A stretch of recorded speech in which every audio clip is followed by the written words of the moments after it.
Hello and welcome to another video by SurfaceProTechReviews.com. I'm Neil, and today I got a video for you kind of unique, and it's not so much having to do with the Surface product as it is computer security in general. And it could be, a Dell, a HP, Apple computers, whatever.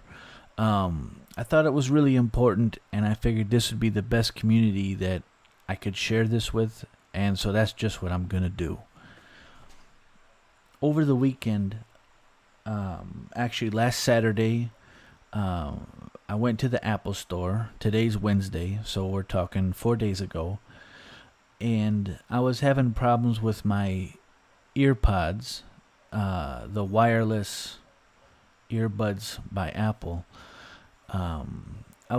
I get a lot of connection problems to my iPhone and to my watch, Apple Watch. The connection, it would be hard to connect at first, and then even when it did, the music would skip or go in and out and what have you. Anyway, I went to the Genius Bar and I talked to a gentleman named John, and he helped me there. He was a very polite person, very knowledgeable, and basically he unpaired and repaired everything, and so far it's been working better. But what I found very interesting was, remember, this was just 4 days ago. Today I got an email, and I flagged it here. That's why you see this little red flag. But it says that my ID was logged into from an untrusted device, and now it says my Apple ID is not secure. As part of our security agreement, we have disabled your Apple ID. Please press the link below to review all the personal and security information and following our instructions to reactivate your account. Then this is the link to update account information. And then here in red it says, if we do not hear from you within 48 hours, your account will be suspended and any saved accounts and information will be lost. Thanks, Apple ID team. So it's a serious message, and pretty much if I don't act fast, if I don't update my account, they're going to lock me out of my Apple account, right? And you use your Apple account to log into my iPhone, as well as download apps and all that stuff. It's kind of like the central part of the Apple ecosystem, just as a Microsoft account is for the Surface and so on. Anyway, now I know this is suspicious already, but curiosity got the better of me, and I said, well, you know what happens if I click this link? And I know you're thinking it too. So I'm going to click this link and watch what happens.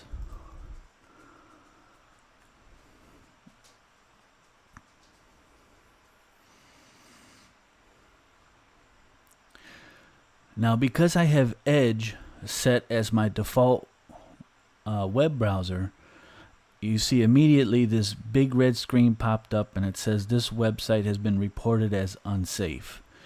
And, they recommend you don't go to it, and you go back to safety, and it basically takes you back to your MSN homepage. If you click down here, more information, it gives you a little bit more information. You can report that it doesn't contain threats, or you can disregard and continue, which is not recommended. But I'm going to go ahead and do it anyway. I actually already have, but I just want to show you something. So if I go ahead and click that disregard and continue anyway, it takes me to this page, and basically I'm stopped. This isn't what was supposed to happen for this phishing.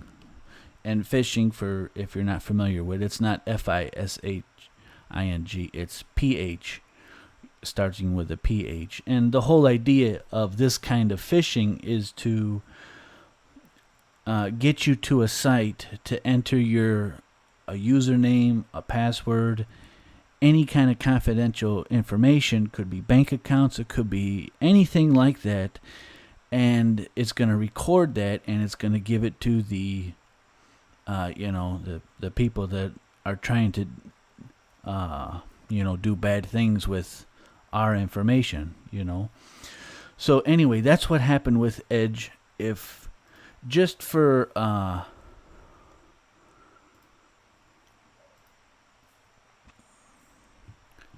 just to see how Chrome, because I know Chrome is the most most popular web browser, I went ahead and I set that as my default app, and just to show you the difference of what would happen. So now Google Chrome, when I click on links, this is where you go if you want to change your default app. So if you click on something, you can change what apps automatically open. So by default, Windows 10 will go with Edge, and I just change it to Google Chrome, just so when I go back to this phishing email, you can see what happens. So I click on the account, Chrome opens, and it takes me straight to this page. Notice that there was no block to get to this page on Chrome's part. So the first good piece of advice goes to show that Microsoft really has been working on providing a more safe web browser through Edge. And I'm not saying in every case or that it's perfect or anything like that. As I said, I just stumbled across this evening, and I just thought that was really interesting. Granted, this is only one case, but in my count, that's 1 out of 1 for Edge, and Chrome is 0 for 1. So that's definitely good, because I know especially older people or people that just don't really, they're not as much into technology and, stay on top of things. Emails like this, they look very official. They look very, there doesn't seem to be anything suspicious with this. They're not even asking for any kind of money or, a lot of people know about that. Oh, yeah, give us your credit card. Yeah, a lot of people will be suspicious about that right away. But this just says update account information. So it's a lot more subtle. Now what I want to do, and that's just kind of a side note. I'm going to go back and change to Edge. But now what I want to do is I want to show you that exact same thing using my iPhone. I've got that, that's my Yahoo account, that email account that I was sent to from Apple, which is one thing that they ask you when I went into the Apple store. They asked me for what email did, to associate with this visit, or my account or whatever. So, which in and of itself I find very interesting that was the email that was used to send me this phishing scam and not my actual Apple ID or iCloud email. So, very suspicious to me. But anyway, I want to show you now. I'm going to open up the same email, and I'm going to click on that same link, and I want you to see what happens, because that's actually what this is intended for. It's intended for you to open this on your Apple device. Let me show you that now.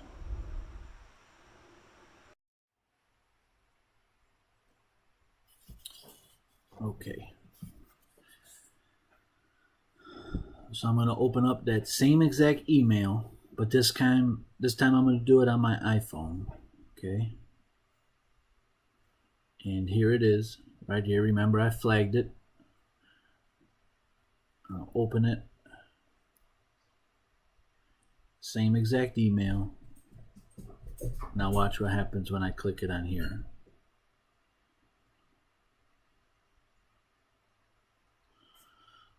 Apple ID, manage your Apple account. And then it's got 2 boxes, one for Apple ID and one for the password. Now, what I want you to take a look at is, look how authentic this looks. I mean, if you're just a casual, user, this looks very clean. This looks very genuine, and yet this is a complete trap. You'll notice that the menu button doesn't work. This, whatever this is supposed to be, shopping button or app button. Couple links on the bottom. Learn more about Apple ID. It just brings you to this page. Create your Apple ID. Again, brings you to this page. Forgot Apple ID or password. It's totally dead. Nothing's going to work but where you have to enter in your Apple ID and your password. And that's going to give it to the bad guys. Whoever it is who created this phishing scam. And if I didn't know better, I would have gave them my username, I would have gave them my password, and they could have done what they wanted to after that. So it's good to know, it's good to be aware. Unfortunately, with technology, there's a lot of stuff like this, and we have to be aware of it, and let others know too. So make sure you share it with a friend. It doesn't even have to be this video, but just let other people know that, and one thing that really stands out to me is I just went to the Apple store. So there really has to be a connection with that. I think it would be very naive not to. Thanks for watching.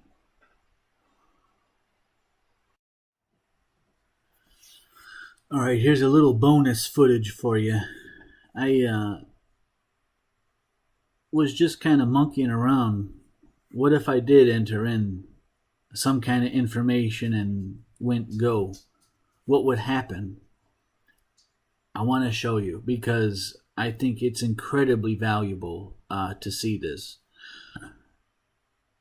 So Apple ID, it knows it needs an email address, so it's going to be looking for the @ symbol and the .com. Make sure that's in there. So we'll just butter at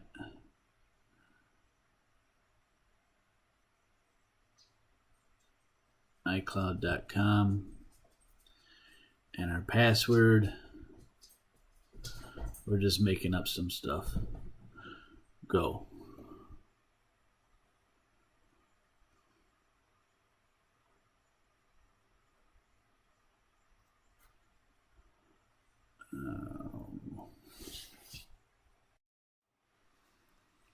Okay, actually, I'm just going to continue right where I left off.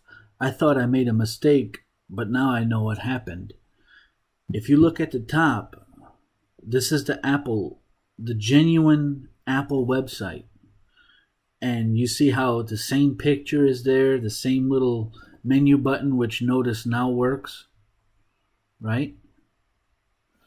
The little, the store app that takes you into, I think to get an app or something, to the store, the iTunes store.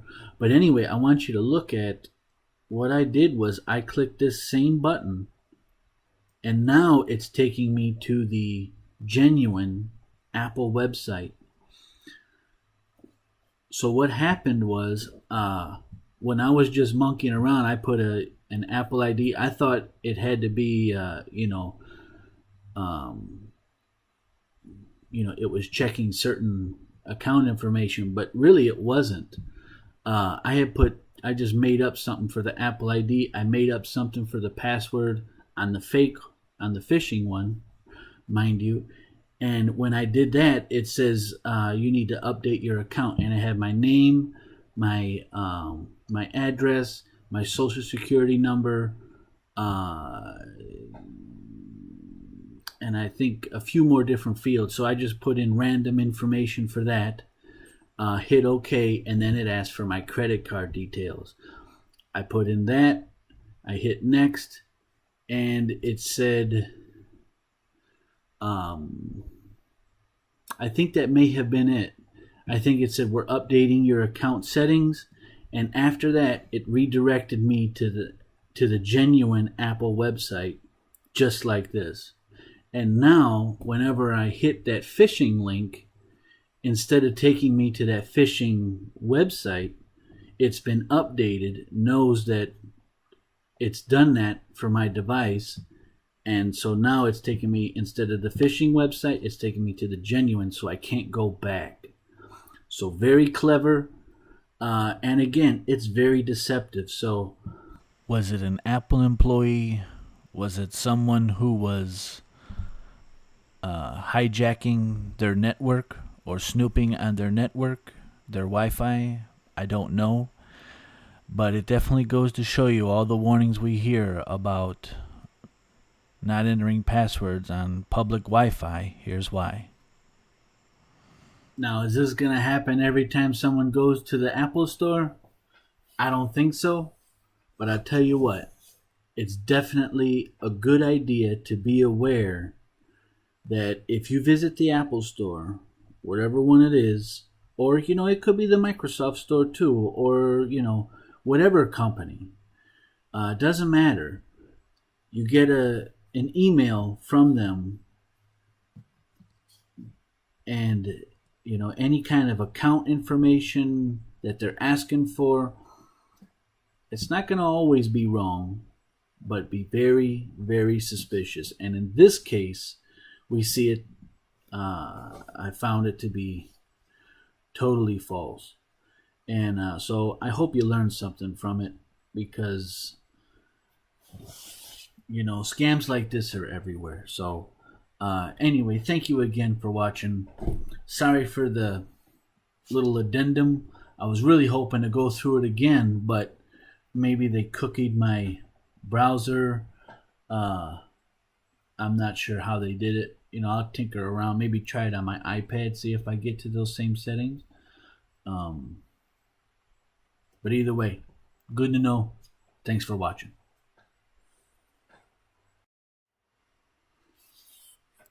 Okay, so I just grabbed my iPad. I have not tested this yet. We're going to see what happens right now. This way I figured if it does go through, maybe they have, put a cookie on that, on my iPhone, and maybe that's how it knows and how it's directing me to the genuine Apple website. I figured I'd give this a try, and if it still doesn't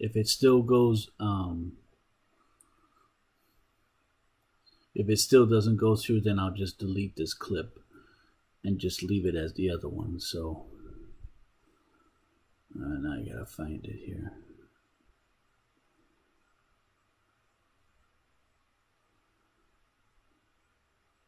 Okay. Oh, it's gotta be up.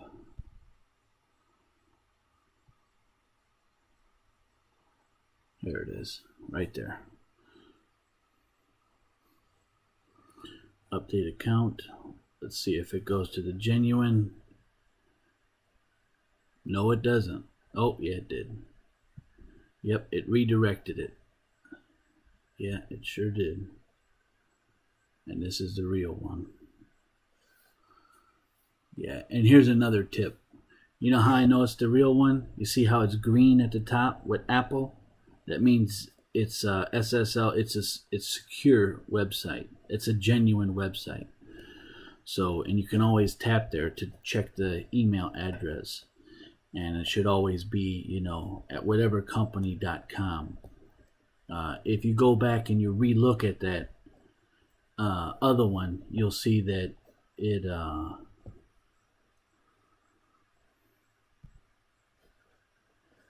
had a bunch of letters and all kind of crazy stuff in there. So, okay. So it must have been, they cut the link then from this email. That's how they know it's this actual link. That's what they cut. Not the cookie from the phone, but this link was followed through. So now on the server side, they cut it. So again, that's really sophisticated stuff. That's not something your average person's going to be knowing how to do.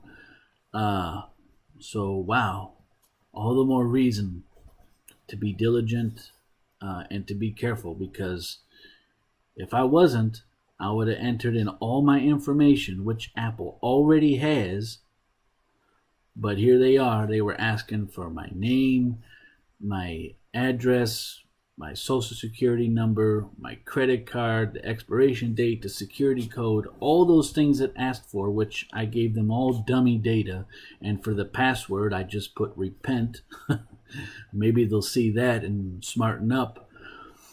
But it's good to know. So, kind of been a little long-winded here, but I do hope I've hammered home the point. Hopefully someone takes heed. Thanks again for watching. And I know that's about the third time I said it, but sorry. This is it. Over and out.